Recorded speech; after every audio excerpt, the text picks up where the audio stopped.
क्या बता रहे हैं?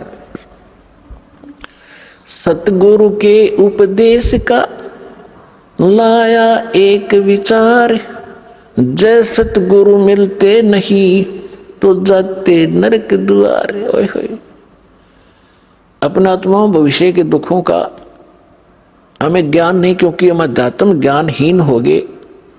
और जिन वो को हम सतगुरु गुरु मानकर जिनका शरण लिए हुए थे, उनको आप कुछ पता नहीं, वो अपने जैसे आप जैसे ही बस नॉलेज रखते थे। तो यहां क्या बता रहे हैं कि भविष्य में कितने कष्ट होते इस प्राणी पर। 84 लाख के प्राणियों के शरीरों में आप झांक कर देखो, एक का शरीर झांक लो किसी कुत्ते गधे सुअर का।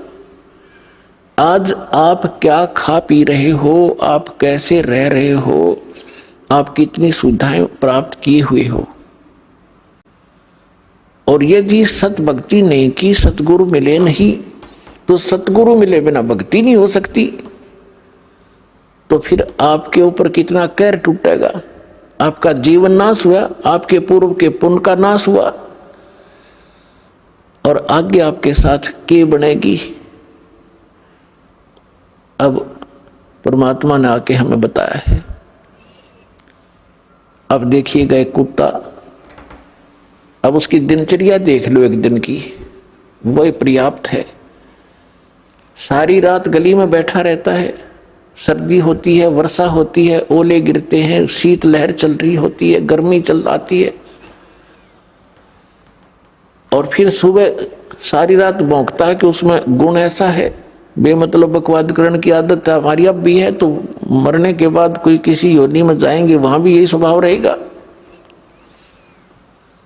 सारी रात भौंकेगा, भूख लगती है, सुबह उठते ही कहां चलेगा? किसी का दरवाजा खुला और दाव लगा के सीधा कहां पहुंचेगा? रसोई की तरफ भागेगा, जहां उसको महक आ रही होगी। अब उसको रसोई में कौन घुसने देगा? अफलातून को। जब तो भगत मनुष्य जीवन खो दिया बकवाद करके, गुटी सूटी ला के, सुनी नहीं किसी संत भगत की, तो फिर वहां से उसको भगाया जाता है। नहीं भागता तो उसका लठ मारेंगे। अब लठ लगते ही वो फिर काफी देर तो चिल्लाएगा गली में खड़ा होके, फिर दूसरे दरवाजे की तरफ चलेगा, शायद यहाँ कुछ बात बन जाए। वहां उसकी किस्मत है, उसका लठ मिले, कोई टोक मिले। यदि वहां भी डंडा लग गया तो सीधा बाहर भागेगा जंगल की ओर, और वहां क्या खाएगा? टट्टी खाएगा जाकर। पुणात्मा परमात्मा हमें याद दिलाना चाहते हैं, कबीर ये माया अटपटी, सब गट आन अड़ी, किस किस ने समझाऊं या को भांग पड़ी। इस काल में मनुष्य जीवन में इस जीव का इतनी भांग प्यादी, मान बढ़ाई की, समय पर टूक मिल गए, कोई ठीक बंगला कार होगी, कोई पोस्ट होगी, अफलातून पाक गया, बिना ज्ञान के बकवाद है सारी। और जिस दिन इस तत्व ज्ञान की रोशनी से वो देखेगा अपने भविष्य के इतिहास को, कलेजा हिल जाएगा मानस जीव का।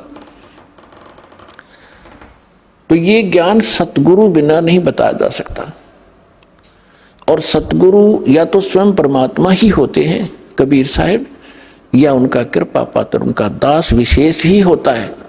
नहीं तो ये कितने दिन हो गए कबीर पंथ में लाखों की संख्या में गुरु हैं और करोड़ों की संख्या में अनुयायी हैं, कोई विकार छोड़ रहा नहीं, किसी का कोई भाव ठीक नहीं, आम इंसान से भी सतर गिरा हुआ इन लोगों का। चाहे कोई किसी भी पंथ को देख लो आप, तो भक्तों के लक्षण जारे होते हैं, उनकी क्रियाओं में भी अंतर होता है, उनके स्वभाव में परिवर्तन होता है, वो सतगुरु बिना नहीं होता। तो अब इस दास को भेज दिया भगवान ने, अपना वही सारा अन्वेषण दे के यथार्थ ज्ञान दे दिया, और सिर पर पंजा उस परमात्मा का दास के साथ रहता है। तभी हम सफल हो रहे हैं। एकदम सबके विपरीत ज्ञान, और जिस लाल को हमने रिजेक्ट करके कौड़ी समझकर कूड़े में डाल रखा था, आज उस कौड़ी को जो हम कौड़ी मानते थे वो लाल था, लाल को लाल सिद्ध कर रहा है। यानी कबीर को भगवान, भगवान को भगवान सिद्ध करने में इतना कठिनता आ रही है दास को, और जो भगवान नहीं थे उनको हम दंत कथा लोक वेद के आधार से सहर्ष स्वीकार किए बैठे थे। तो इतना विरोध, भयंकर विरोध हो रहा है और उसके बाद हम सफल हो रहे हैं, क्योंकि सत्य के सामने असत्य के पैर नहीं होते, वो ज्यादा समय टिक नहीं सकती। तो परमात्मा ने अपने बच्चों तक इस ज्ञान को पहुंचाना है। पहले उस काल ने अपना जो कहा था कि मैं ऐसे ऐसे करूंगा, उसने सारा कुछ कर लिया। अब परमात्मा ने भी कहा था कि जब कलयुग 5500 वर्ष बीत जाएगा तब मैं फिर से अपना एक दास भेजूंगा या स्वयं आऊंगा और फिर तेरे सारे जितने दाव पेच से सब काट दूंगा।